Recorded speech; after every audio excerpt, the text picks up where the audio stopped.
दोस्तों नमस्कार। मैं डॉक्टर श्याम गोलो फिर से एक बार आप सभी का इस ट्रेनिंग सेशन में स्वागत करता हूं।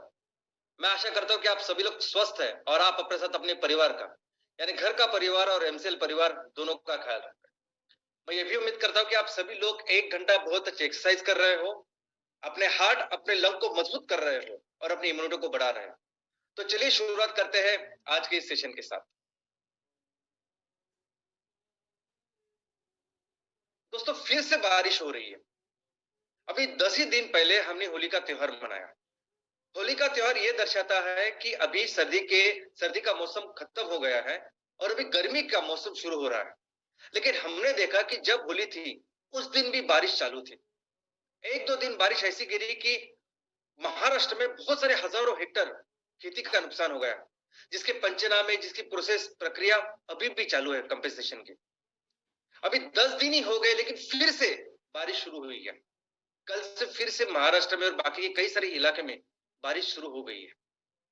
हमारे भारतीय हवामान विभाग ने यह कहा है कि भारत के उत्तर और पश्चिम जो राज्य है यानी जिसमें यूपी, पंजाब, हरियाणा, राजस्थान, गुजरात, महाराष्ट्र ये सब जो इलाके हैं, यहाँ आने वाले 10 दिनों में बहुत सारी बारिश या वर्षा होने वाली है।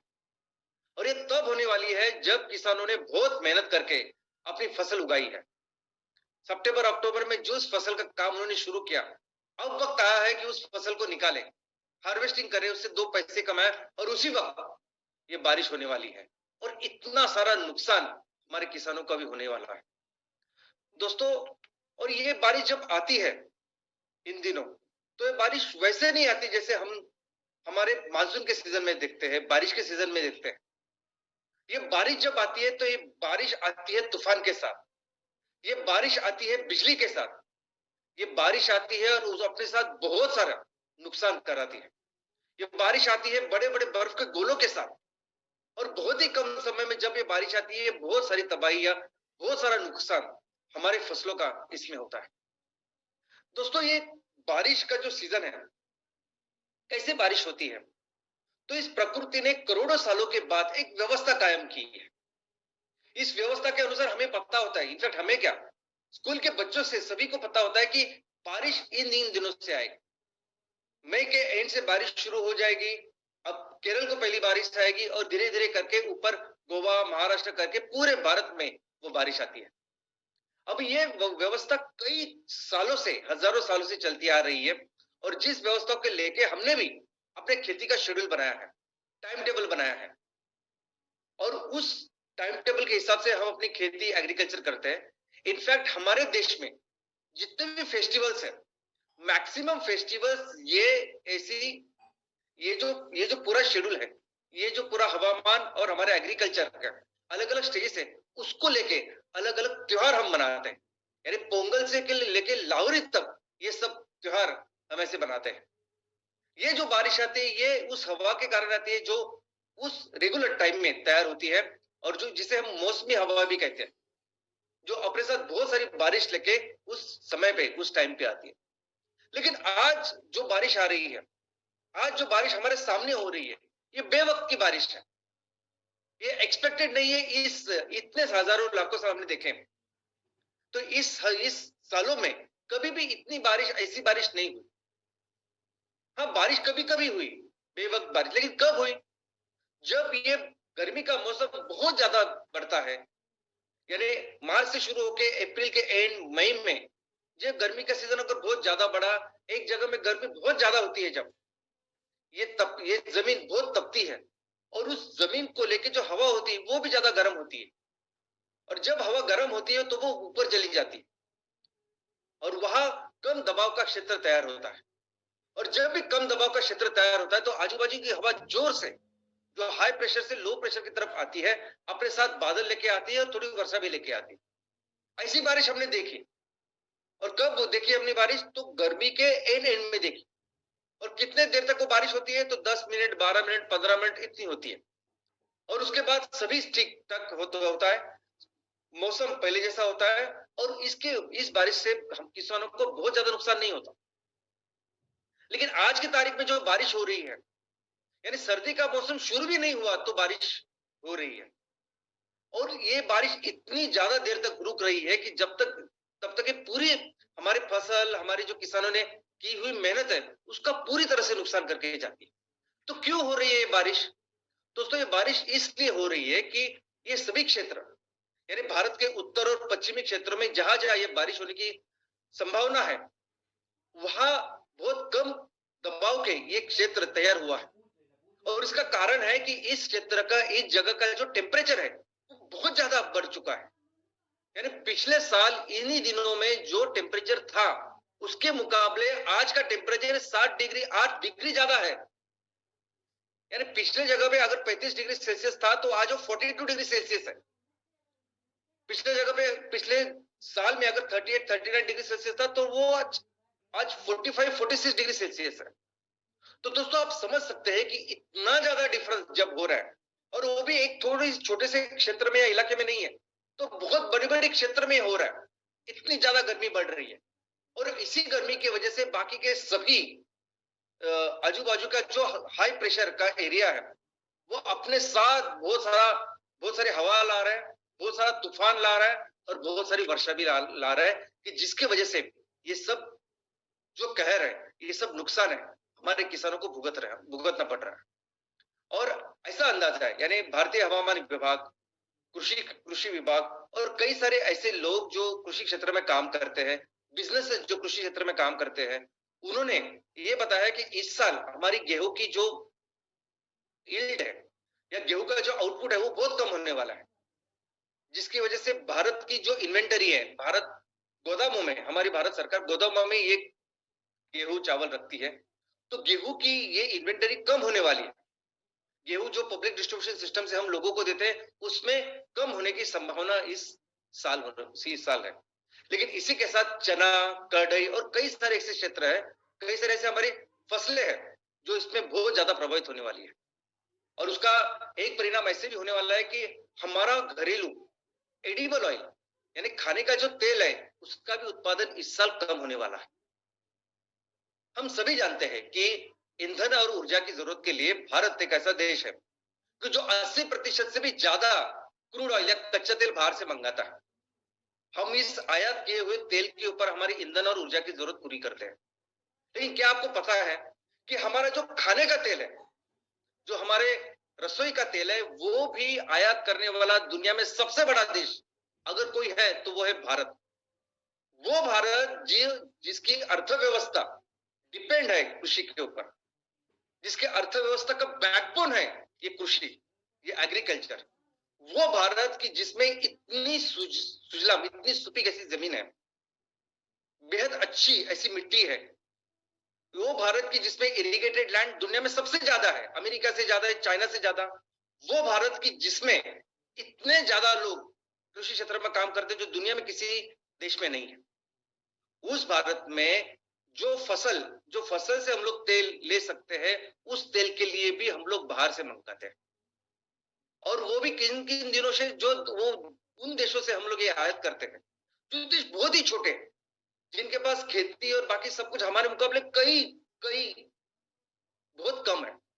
उन देशों से आज हम खाने का तेल, रसोई का तेल इंपोर्ट करते हैं। लेकिन दोस्तों, ये सिचुएशन ये अभी अभी पैदा हुई है, ये ऐसा हमेशा नहीं थी। यानी एक वक्त ऐसा था कि हम सिर्फ इस एडिबल ऑयल में सिर्फ आत्मनिर्भर नहीं थे, तो हम नेट एक्सपोर्टर थे।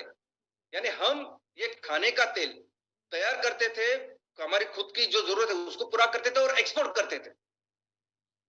हमारे आजादी के पहले हम नेट एक्सपोर्टर थे इस एडिबल ऑयल की। आजादी के पहले 300 साढ़े 300 साल तक अंग्रेजों ने यहाँ हमारे देश में राज किया। हम सभी कहते हैं कि अंग्रेज इसलिए अमीर हुए कि अंग्रेजों ने हमारा यहाँ का बहुत सारा सोना लूटा और चले गए। लेकिन दोस्तों, ये हकीकत नहीं है। उस लूटे हुए सोने की वजह से वो अंग्रेज इतने अमीर नहीं बने।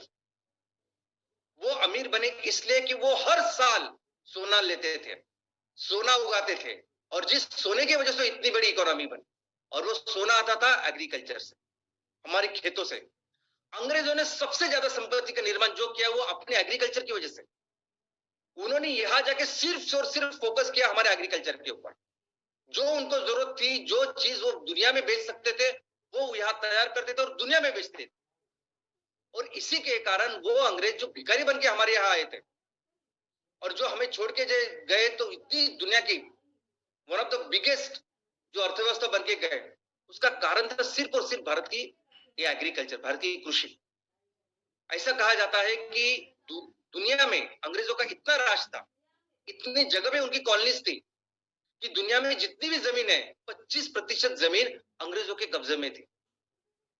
यानी अमेरिका से लेकर कई सारे देश थे, लेकिन इन अंग्रेजों को सबसे ज्यादा पैसा संपत्ति कहां से मिलती थी? तो वो भारत से।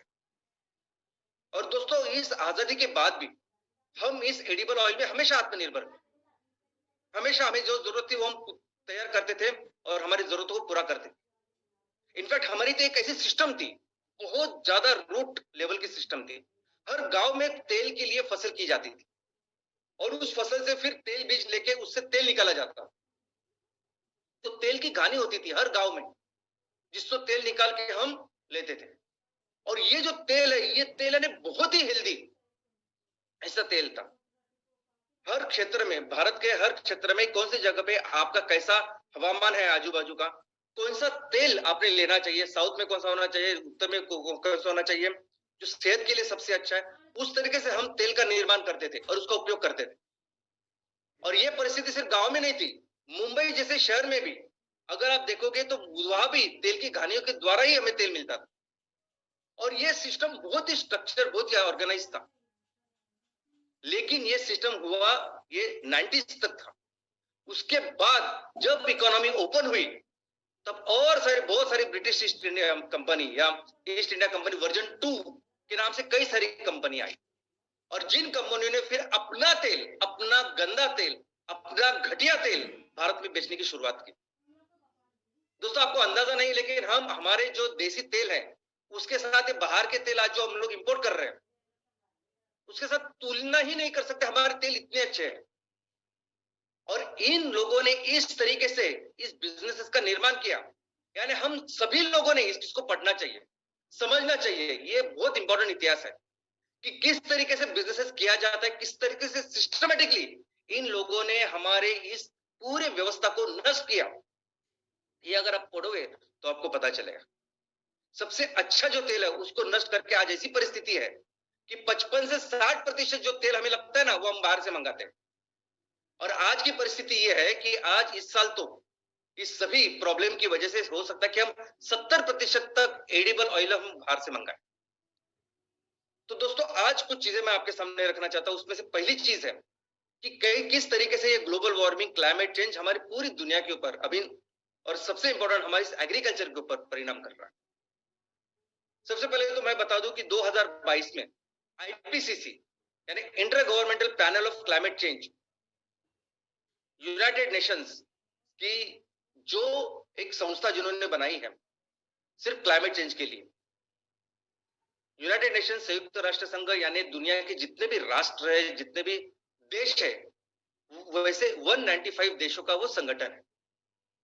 अभी इस क्लाइमेट चेंज के ऊपर दुनिया में हजारों संगठन काम करते हैं, हजारों लाखों लोग हैं जो इसमें शामिल है, जो इसके ऊपर काम कर रहे हैं, साइंटिस्ट हैं, अलग अलग लेवल के स्पेशलिस्ट हैं जो इस पे काम करते हैं। लेकिन ऐसे समझे कि दुनिया के सबसे बेस्ट जो लोग हैं, सबसे बेस्ट साइंटिस्ट, सबसे बेस्ट लोग जो क्लाइमेट चेंज के ऊपर काम कर सकते हैं, वो सभी आईपीसीसी में है, inter governmental panel on climate change, जो दुनिया की सर्वोच्च संस्था है जो क्लाइमेट चेंज के ऊपर काम करती है, जिसने 2022 में ऐसा रिपोर्ट दिया है जो 6वां रिपोर्ट है क्लाइमेट चेंज के ऊपर। उन्होंने कहा है कि हम इस क्लाइमेट चेंज को लेकर अभी इस स्थिति में जा गए हैं, ऐसी हमारी परिस्थिति हो गई है कि पूरे मानव जाति के लिए यह अभी आखिरी चेतावनी है, पूरे मानव जाति के लिए यह फाइनल कॉल है, रेड अलर्ट है कि अगर अभी हमने कुछ किया नहीं, अभी इसके ऊपर काम नहीं किया, तो धीरे धीरे ये सभी परिस्थिति हमारे हाथ के बाहर निकल जाएगी, इरिवर्सिबल मोड में ये तबाही निकल जाएगी। इस परिस्थिति ऐसा उन्होंने वार्निंग पूरी दुनिया को दी है। लेकिन उसी रिपोर्ट में उन्होंने कहा है कि इस क्लाइमेट चेंज की वजह से जितना परिणाम दुनिया में होने वाला है, अलग अलग देशों में होने वाला है, सबसे ज्यादा परिणाम भारत देश पे होने वाला है। उन्होंने इसी रिपोर्ट में कहा है कि साउथ एशिया में सबसे ज्यादा इसका प्रभाव होगा, वो साउथ एशिया यानी हम लोग तो इस उधेड़ धुन में थे। 15-20 साल तक तो 15 साल पहले 20 साल तक पहले तक हमें तो ऐसा लगता था कि ये ग्लोबल वार्मिंग, ये क्लाइमेट चेंज ये अपने लिए है ही नहीं। ये ट्रॉपिकल जो देश है उनके लिए है ही नहीं। ये सब समशीतोष्ण या टेम्परेट देश है ना, उनके लिए है। यूरोप, अमेरिका उनके लिए। लेकिन आज परिस्थिति ऐसी है कि क्लाइमेट चेंज का सबसे ज्यादा नुकसान, सबसे ज्यादा परिणाम अगर किसी देश पे होने वाला है तो साउथ एशिया के इस एशियन देश में, और उसमें सबसे ज्यादा वो भारत के ऊपर। 195 देश की यादी में हमारा नंबर जो है 5वां है, सबसे ज्यादा प्रभावित होने वाला देश। और जो पहले 4 देश है वो ऐसा समझे कि बहुत छोटे छोटे देश है, वो छोटी छोटी उनकी इकोनॉमी से। और ये सभी जो परिणाम हो रहा है वो आज हमारे सामने दिख रहा है। 2023 में एक बहुत बड़ी, यानी इस साल में एक बहुत बड़ी गर्मी की लहर आने वाली है। ऑलरेडी जो अभी फरवरी गया वो 1901 से लेके अभी तक का सबसे ज्यादा गर्म ऐसा फरवरी था। और ये लहर ऐसी ऐसी अभी बढ़ने वाली है। और ऐसा उन्होंने बोला है कि कम से कम 5 डिग्री सेल्सियस तो हर जगह वो बढ़ेगा। इसको लेके ऑलरेडी नेशनल लेवल पे, राज्य स्तरीय लेवल पे हर जगह पे तैयारी चालू है। आप देख सकते हैं कि नेशनल कॉन्फ्रेंस, ऐसे कई सारे कॉन्फ्रेंस वर्कशॉप हमारे देश में जनवरी से ये चालू है और ये हमारे आंखों के सामने है। दोस्तों 2 दिन पहले, 2 से 3 दिन पहले सिर्फ मुंबई, ये शहर महाराष्ट्र में सबसे ज्यादा गर्म ऐसा शहर था, या सबसे वो स्पॉट था। हम हमेशा सोचते हैं कि जो शहर जो समुद्र के किनारे होते हैं वो कभी भी उनमें इतना तीव्र गर्मी या ठंडी नहीं हो सकती, लेकिन वो देखिए हमने 3 दिन पहले मुंबई महाराष्ट्र का सबसे ज्यादा गर्म हॉटस्पॉट था, इलाका था। तो इस तरह से वो गर्म की लहर शुरू हो रही है और धीरे धीरे आगे बढ़ रही है। और ये जो तापमान है, जो मुंबई का तापमान था वो पिछले साल के जो तापमान के मुकाबले 7 डिग्री ज्यादा था। अभी 7 डिग्री 8 डिग्री ऐसा वो बढ़ने वाला, ये